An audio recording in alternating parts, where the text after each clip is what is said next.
Now, Hands up. seatbelt. I'm watching you. Seatbelt, step out. I'm And you opening can take, the door. You can take I'm mine opening off the door. of me right here on my right. I'm keeping my fucking hands up. I'm not reaching for no Step gun, out. bro. Step out. Can I move my phone? Step out. Yeah, that's crazy. All that serious? You actually reaching for a gun? Is all that necessary? You serious? Assalamu alaikum, people. Football Sunday. I hope everybody's doing well. There's a few things I want to touch on real quick. And the first thing I want to touch on, if you guys haven't seen it in the news or any type of clipping on Bud Crawford, the heavyweight, not the heavyweight champion, but the champion of his division in boxing, where he got pulled over yesterday by the police, and and rightful so, they roll strapped.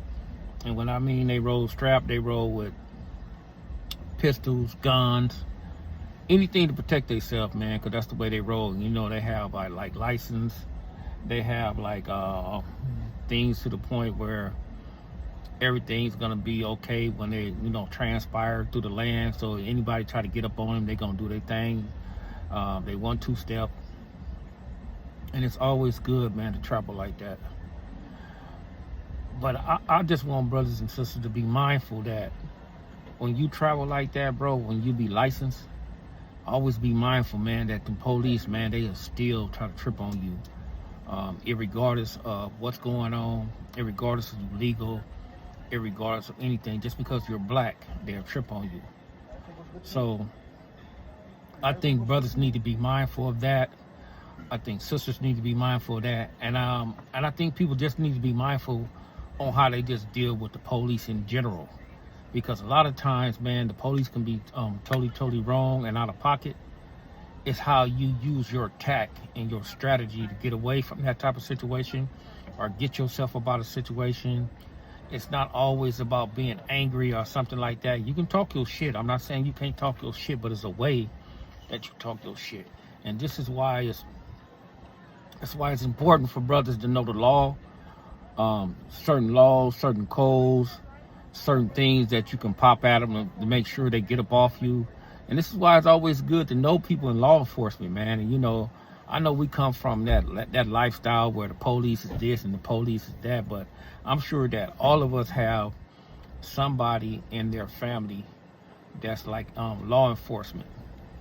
So if you have them type of people in your family, you'll know how to deal with certain individuals and things of that nature. So I just wanted to touch on that right quick, man. There's always an injustice going on. Pay attention to the injustice going on down there in Houston when all them bodies is coming up missing in that canal over there. Pay attention, man, to what's going on in the world. Just not what's going on in your hood, because the average hood dude or the average hood woman, they have like a low level type education where they can't comprehend certain things, where they don't look at things on a worldly view. They just look at things like on the hood type stuff, and they keep it hood, and they think that's just the biggest thing on the planet. But nah, bro, this world is bigger. This world is way vast. And this world, brother, it have real life issues, And I always say, man, that the gang members, man, we used to play the game on a low level, bro, because that's what we used to do, man. We played the game on a low level. We thought we was out here getting to the bag. We thought we was out here doing this, we doing that. We wasn't doing nothing, bro. That's why I say that stuff is a myth. And when I be speaking on a myth, I'll be speaking on the rules and the regulation that these dudes present and put in place. The rules are a myth because a lot of them brothers, they don't follow the rules, man. We all know the streets is alive and well. We all know the streets is to the point where it'll get you in trouble, it'll get somebody unalive.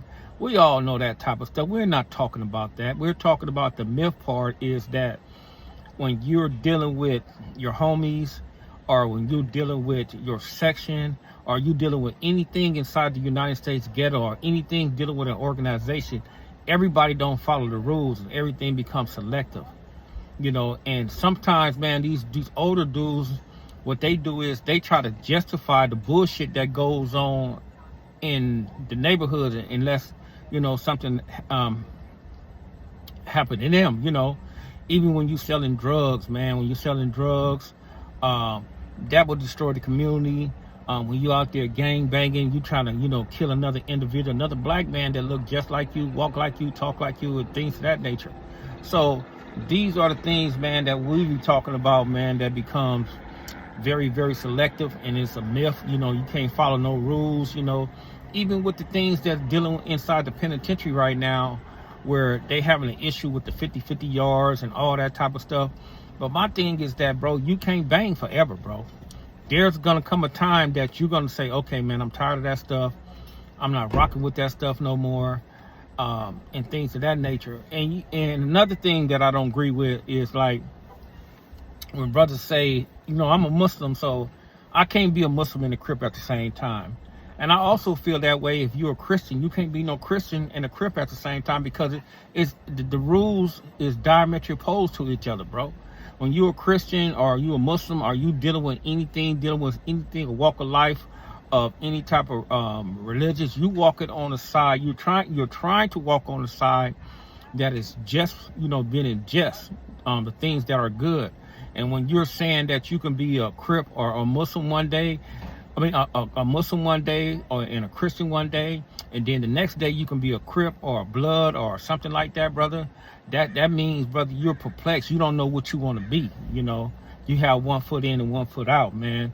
You're not gonna always, just because you was a Crip, bro, that you come, or a Blood, you come from a background where it led you to be the individual that you are, right? And if you change your course of life for the better, you have to applaud that. And your job is to basically teach the youngsters or the people inside of the community not to tread that same path that you tread. But you have a lot of these old dudes, man, they glorify that stuff, bro. You know, and there's nothing to glorify, man.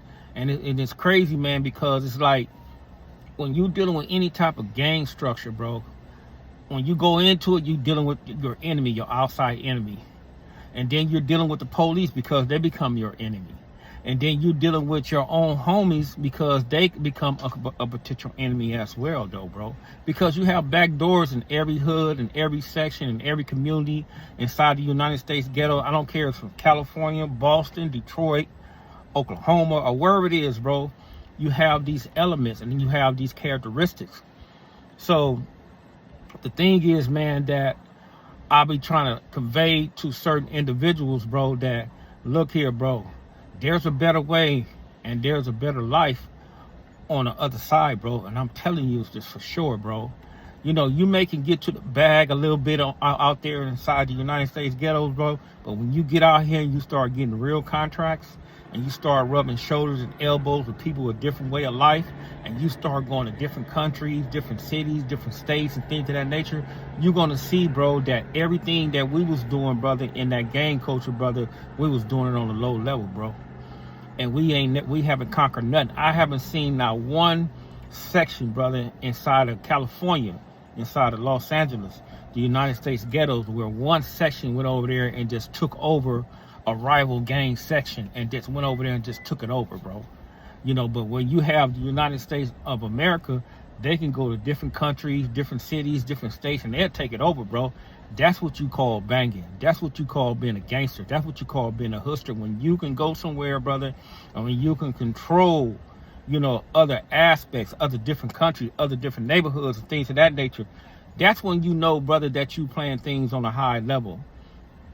But, you know, other than that, man, it's like, my message is for today, bro, be mindful, bro, when you're dealing with the law enforcement. They not all bad, bro, because I got two buddies that's law enforcement, and I always tell dudes that, man, they my friends. They've been my friends ever since I've been kids, since we was knee high, and they put me up on a lot of game, bro, you know, and they give me a lot of insight. They give me a lot of information on certain things. So it's just like, you know, your brothers and sisters, man, when y'all out there, when you guys are legal, You know, just be careful, man, when you just make sure you just have your all your information, your credentials and stuff like that. So people won't be sitting there saying that, you know, oh, that dude was tripping, or that woman was tripping, or something like that, though. But man, just maintain your discipline, maintain your peace, learn how to speak, learn how to articulate yourself, and learn how to be humble, man. Don't let your emotions override your reason and logic. Assalamu alaikum.